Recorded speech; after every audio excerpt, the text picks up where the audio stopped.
Bonjour à tous et bienvenue sur ma chaîne qui parle d'autisme. Aujourd'hui, je vais parler de l'autisme d'une façon un peu différente.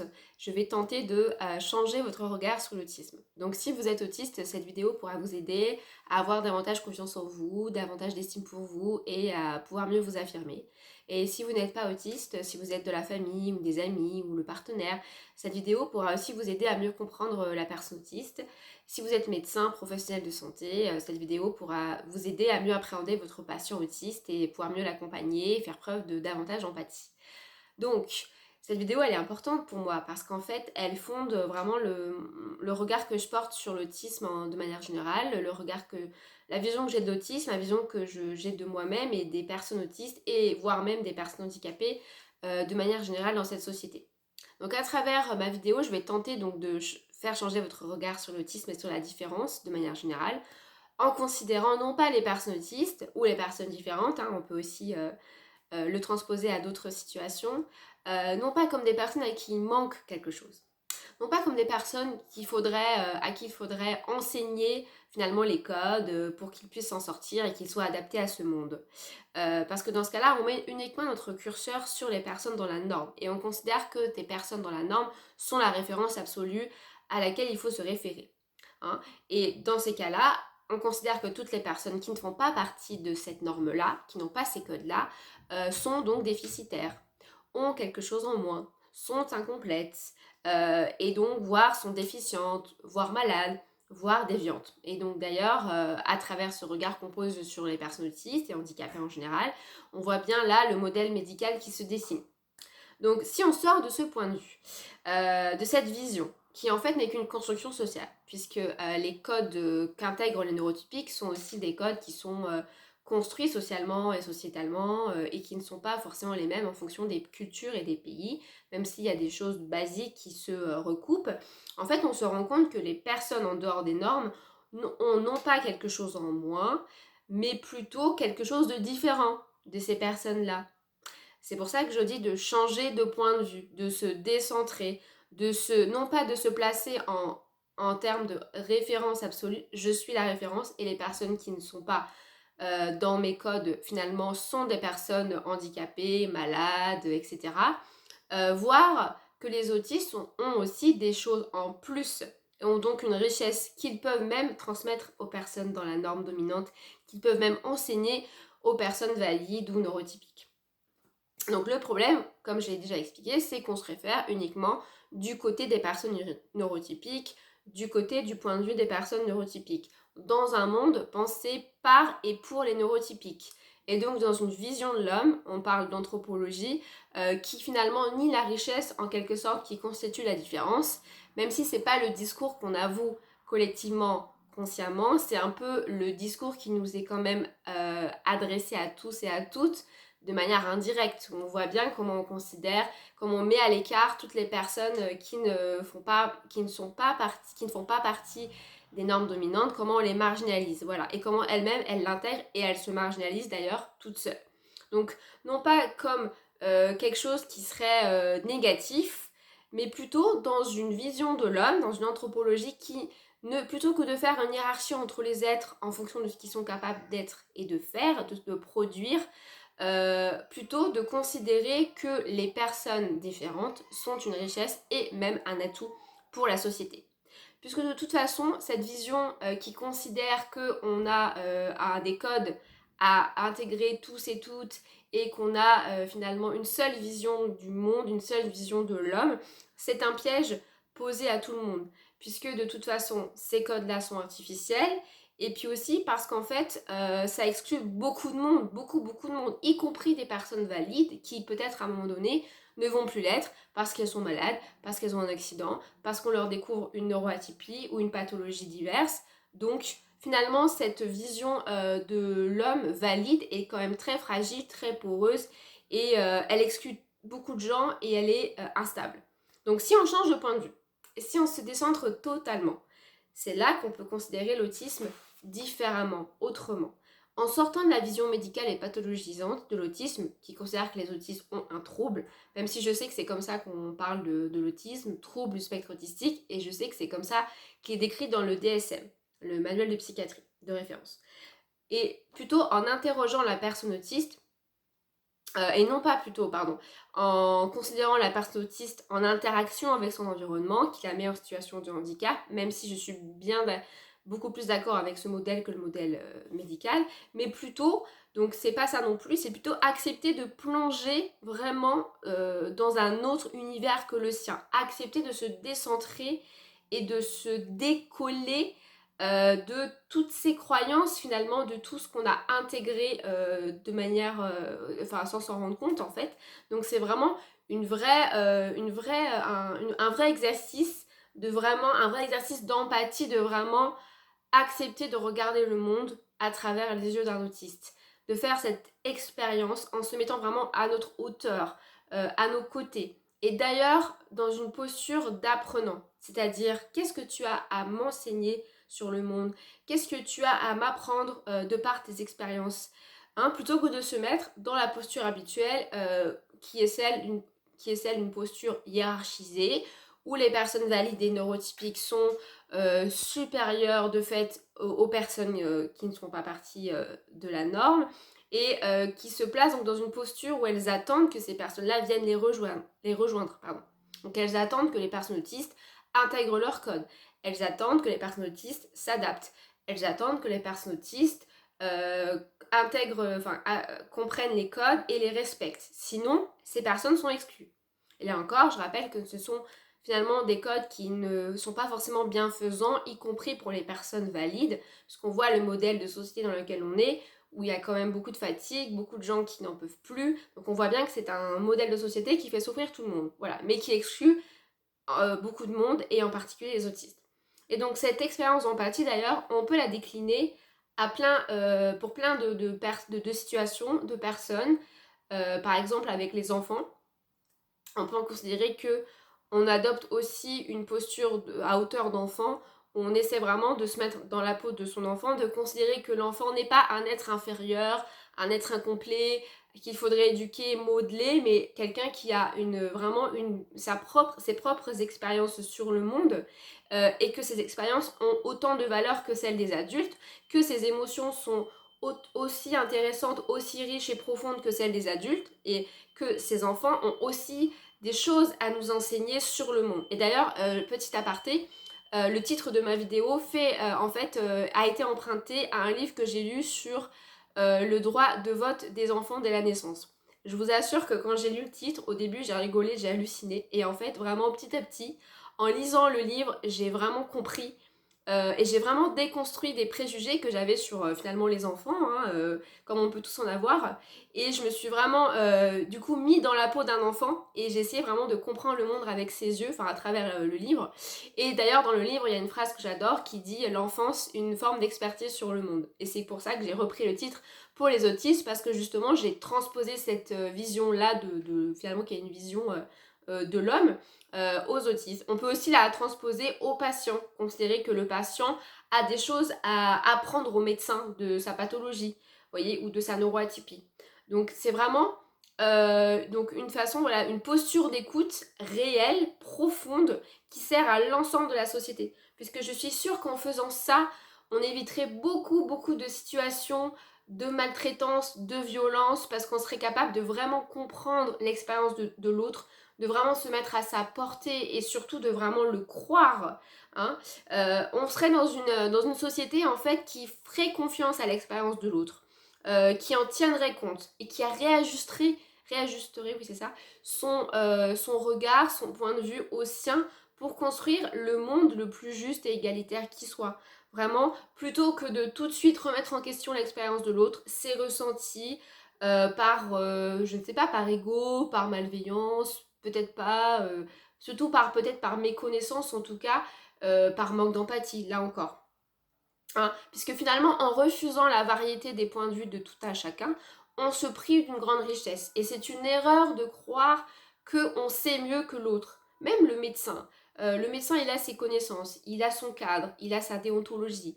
Mais je crois que le patient a aussi sa place dans la relation qu'ils ont tous les deux. De la même façon qu'un psy doit aussi composer avec son patient. Et je crois que cette relation-là, c'est vraiment une relation qui n'est plus hiérarchisé, mais qui est égalitaire d'une certaine façon, avec quand même, bon voilà, la, le fait que le médecin, il a sa propre expertise, que le parent, il a aussi forcément par rapport à son enfant l'autorité du parent, le fait qu'il sécurise son enfant, mais c'est pas une autorité qui domine, qui asservit l'autre, qui le domine, qui tente de le contrôler. C'est une autorité saine où en fait chacun est respecté, chacun est à sa place et il y a un vrai dialogue plutôt que une volonté d'imposer un point de vue, voilà.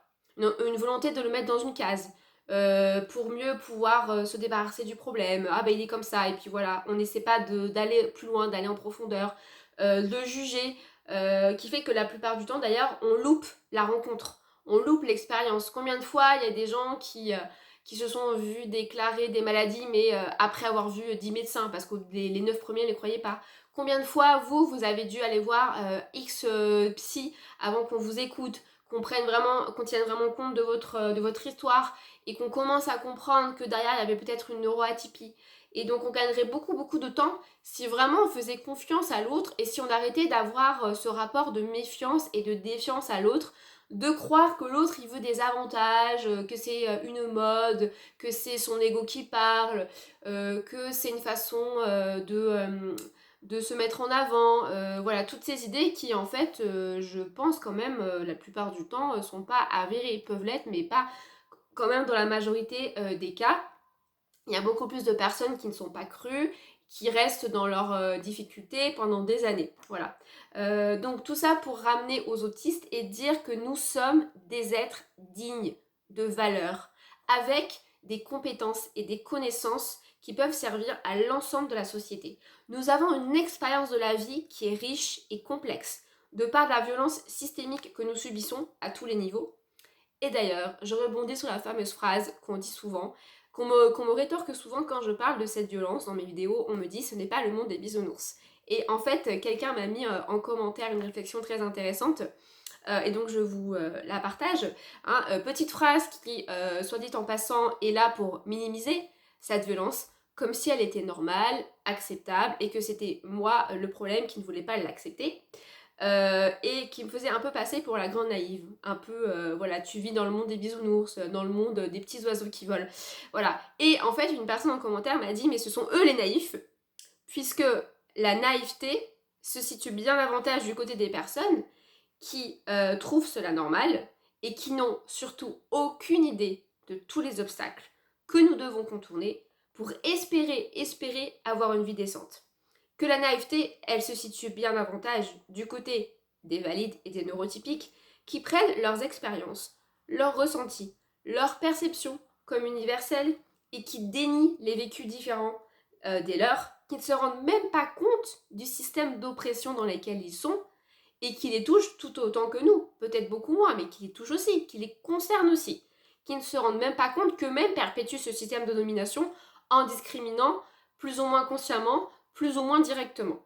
Et en disant cela, je pense donc, là encore, à ces personnes qui vous balancent au bout de 10 minutes d'entretien que vous n'êtes pas autiste parce que vous n'avez pas d'empathie, ce qui est une ineptie totale, et une négation totale de ce qui constitue un être humain, ou bien quand une fois que vous êtes diagnostiqué et que vous êtes en galère, hein, parce que la galère s'arrête pas une fois que vous avez le diagnostic, qui vous rétorque que vous devez vous adapter alors que ça fait 10 minutes que vous parlez et que vous en êtes à votre 3e burn-out.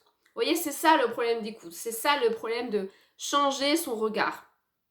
Et à ce sujet, je vous invite à regarder une vidéo incroyable que j'ai trouvée sur Nicolas Houguet, enfin de Nicolas Houguet sur son handicap. Je vous mettrai le lien en description, et qui parle justement de cette expérience que lui il fait en étant handicapé. Donc lui il est en fauteuil roulant, et il parle aussi des personnes qui étaient valides et qui deviennent invalides, je sais pas si on peut dire ça, qui ont un accident ou une maladie et qui deviennent donc tétraplégiques.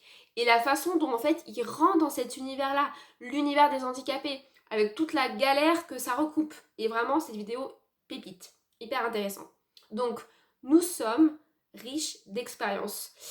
Aussi parce que malheureusement, une violence en appelle une autre, et que nous avons statistiquement davantage de chances, beaucoup plus de chances que la norme neurotypique, de vivre du rejet, qu'il soit familial, amical, sociétal, professionnel, de la discrimination, du harcèlement, et pour les femmes, des victimes sexistes et sexuelles.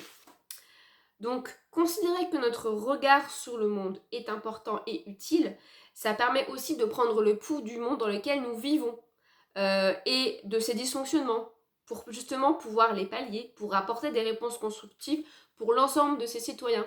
Autrement dit, en se mettant à hauteur de personnes autistes ou de personnes vivant une expérience particulière quelle qu'elle soit, on peut en tirer un enseignement qui peut servir à tout le monde. Hein, puisque le fait que nous ne soyons pas épargnés par la violence, hein, puisque nous sommes par définition des personnes aussi vulnérables et donc des proies potentielles, même si c'est pas du tout la vision que j'ai, mais c'est la vision que les gens mal intentionnés ont de nous.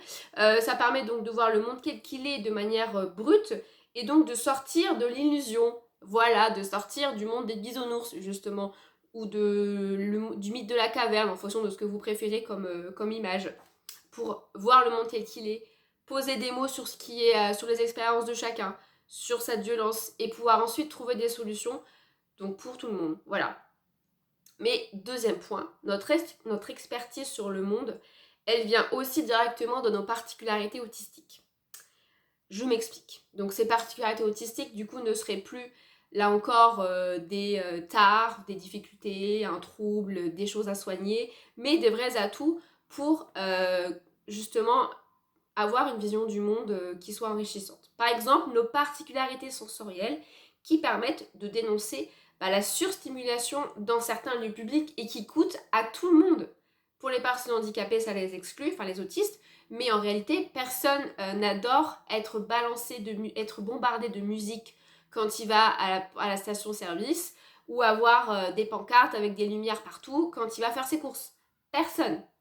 Notre communication sans filtre qui permet justement de mettre fin à l'hypocrisie et aux sous-entendus et donc de limiter les risques de manipulation et d'emprise qui passent par le langage. Notre rigidité mentale aussi qui permet finalement de garder la même ligne directrice, de garantir une certaine éthique à travers cette rigueur. Et j'en passe, c'est des meilleurs, mais je vous laisse imaginer toutes nos qualités qui sont souvent minimisées et déniées, y compris en particulier dans le monde professionnel. Donc notre expertise sur le monde, troisième point, elle vient aussi des connaissances que nous avons de notre propre trouble, si j'ose dire, et de ses comorbidités associées, puisque souvent nous avons fait une thérapie, tous et toutes, plus ou moins longue, donc nous avons bossé sur nous-mêmes, nous avons conscientisé certaines choses qui ne d'ailleurs fait pas forcément partie du monde du handicap, mais nous avons du coup une certaine lucidité, un certain recul, nous avons travaillé sur nous. Et ça c'est précieux, des citoyens qui bossent sur eux, c'est quand même, je pense, un atout pour la société. Et au-delà même du handicap, nous avons donc plongé en nous-mêmes, nous avons fait cette minutieuse introspection, ce qui fait que nous nous connaissons très bien, nous avons fait des lectures, et il arrive même que l'autisme devienne un de nos intérêts spécifiques. Donc nous avons une connaissance précise et détaillée, parfois scientifique, de notre autisme, de l'autisme en général, du handicap en général, des mécanismes d'oppression vis-à-vis des handicapés dans la société, voire des mécanismes d'oppression en général. À travers toutes ces connaissances, est-ce que vous ne croyez pas qu'on peut quand même aborder des choses, que ce serait pas bien de donner la parole, parce qu'on a des choses à dire, y compris non seulement sur les autistes, mais y compris sur la façon dont on perçoit la société, la façon dont la violence s'organise de manière complètement décomplexée dans cette société. Donc plutôt que de nous infantiliser, d'essayer de nous faire taire, en disant qu'on ne sait pas parce qu'on est autiste, du coup on comprend pas les codes, on n'a pas les implicites, donc on loupe des infos, donc c'est normal qu'on nous donne pas la parole, qu'on nous explique le monde. Plutôt que d'essayer de nous conformer au modèle neurotypique, vraiment, vraiment, vraiment, je vous invite, vous autistes, à garder confiance en vous.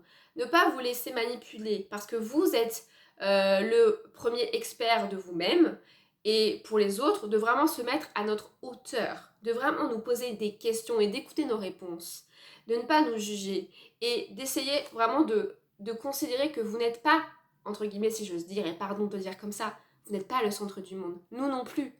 Mais nous avons un monde sous les yeux différent du vôtre. Et en fait, il n'est pas différent dans le sens, ce n'est pas un monde que vous ne côtoyez pas, c'est un monde que vous ne voyez pas. Et nous le voyons. Donc nous pouvons vous apporter des choses. Donc croyez-nous et écoutez-nous. Voilà, c'est tout ce que je voulais dire pour cette vidéo militante. J'espère qu'elle vous aura plu. Et je vous dis à très bientôt pour une prochaine vidéo. Avec plaisir. Ciao, bye bye.